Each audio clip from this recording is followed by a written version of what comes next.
ఈ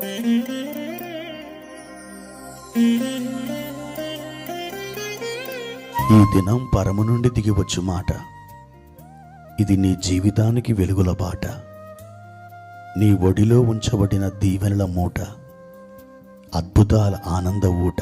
మార్చి 12 సంవత్సరమంతా మీరు బైబిల్ చదివి ముగించడానికి ఈరోజు మీరు చదవలసిన లేఖన భాగము ఉదయం ద్వితీయోపదేశకాండం 17, 18 మరియు 19 అధ్యాయములు, సాయంత్రం మార్కు సువార్త 13వ అధ్యాయము 1 నుండి 20వ వచనం వరకు.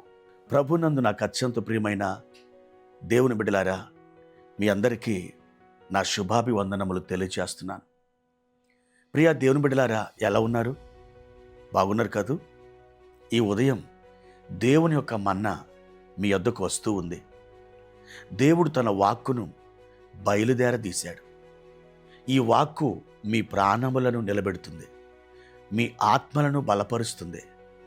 మీరు అడ్డముగా ఉన్నటువంటి ప్రతి అడ్డాన్ని పడగొట్టగలగడానికి దేవుడు మీకు సహాయం చేయబోతున్నాడు. అంతేకాదు, ఆయనే మీ ముందు సాగి వెళుతున్నాడు. మీకు నిశ్చయముగా గొప్ప విజయం కలగబోతుంది. నిరీక్షణతో మీరు కనిపెట్టండి. ప్రభునందు మీరు ఆశ కలిగి ఉండండి. మీ ఆశ ఎన్నడూ కూడా భంగం కాదు. ఆయన ఒక మంచి కృపలో మిమ్మల్ని నిలబెట్టబోతున్నాడు. ప్రియా దేవుని బిడ్డలారా, ఈ పూట దేవుడిచ్చిన వాక్య భాగాన్ని మనం చదువుకుందాం. యెహోషువ గ్రంథం 8వ అధ్యాయము 1వ వచనం. మరియు యెహోవా యెహోషువతో ఇట్లనెను, భయపడకుము, జడియకుము, యుద్ధ సన్నద్ధులైన వారిని అందరినీ తోడుకొని హాయి మీదికి పొమ్ము. చూడుము, నేను హాయి రాజును, అతని జనులను, అతని పట్టణమును, అతని దేశమును నీ చేతికి అప్పగించుచున్నాను. ప్రియమైన దేవుని బిడ్డలారా, దేవుని యొక్క సైన్యాధిపతి అయిన యెహోషువతో దేవుడు చెప్పిన మాటలు ఇవి. యెహోషువ, నీవు భయపడకుము, నీవు దిగులు పడకుము, నేను నీకు జయమునివ్వబోతున్నాను.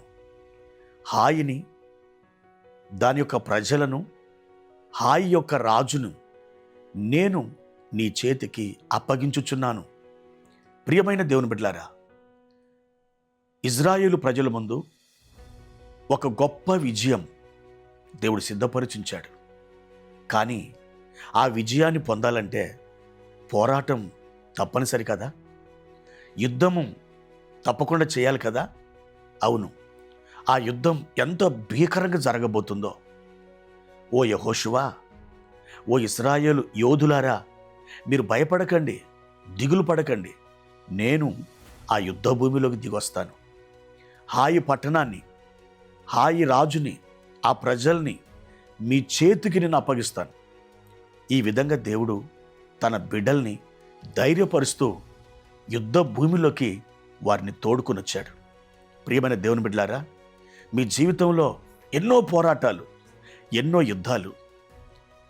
మీరు ఆ పోరాటాలను చూచి, ఆ యుద్ధాలను చూచి ఒకంత భయానికి, ఆందోళనకు, ఒక విధమైన డిప్రెషన్కు గురైపోయారు కదూ.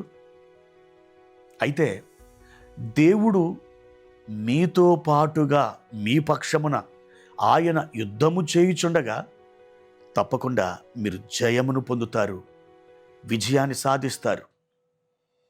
యెహోవా నిస్సి అను పేరు కలిగిన దేవుడు మీకు ఘన విజయాన్ని దయచేయబోతున్నారు. మీకు ఒక హాయిని అప్పగించబోతున్నాడు.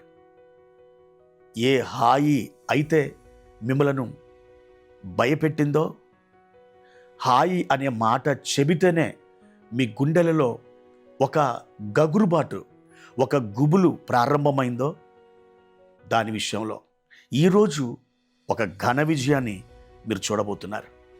ప్రియ దేవుని బిడ్డలారా, నిరీక్షించండి, ధైర్యం వహించండి, పట్టు సడలనివ్వకండి, కృపతో ముందుకు సాగండి, దేవుని తట్టు తిరగండి. ఆయన మహిమ మీ ఎడల బయలుపరచబడుచుండగా మీరు దానినే మీ మనస్సులలో ధ్యానించుకోండి. నిశ్చయముగా జయం మీకు కన్ఫామ్. ప్రియ దేవుని బిడ్డలారా, ఆయన కృప మీకు తోడుగా ఉండి నడిపించును గనక ఈ దినం ప్రభా, నీవు నాకు ఇవ్వబోతున్న ఈ గొప్ప విజయం కొరకు నీకు స్తోత్రములని ఆయన స్తుతించండి, ఆయన మహిమపరచండి, ఘనపరచండి. ప్రార్థన. ప్రేమ కలిగిన తండ్రి, మహోన్నతుడా, ఆశ్చర్యకరుడా, మీ ఘనమైన పరిశుద్ధ నామానికి వందనాలు. మా ముందర ఉన్న హాయిని మీరు మా పక్షమున యుద్ధమాడి మాకు ఒక గొప్ప విజయాన్ని దయచేయబోతున్నందుకై వందనాలు. ప్రవ్వా, మా ప్రియులను ఒక్కసారి జ్ఞాపకం చేసుకోండి, వారిని ధైర్యపరచండి, వారిని ఆదరించండి, మేలుతో వారిని తృప్తిపరచండి. ఘనత, మహిమ, ప్రభావాలు మీకు మాత్రమే చెల్లించుకుంటూ యేసు నామములో అడుగుచున్నాను తండ్రి. ఆమేన్.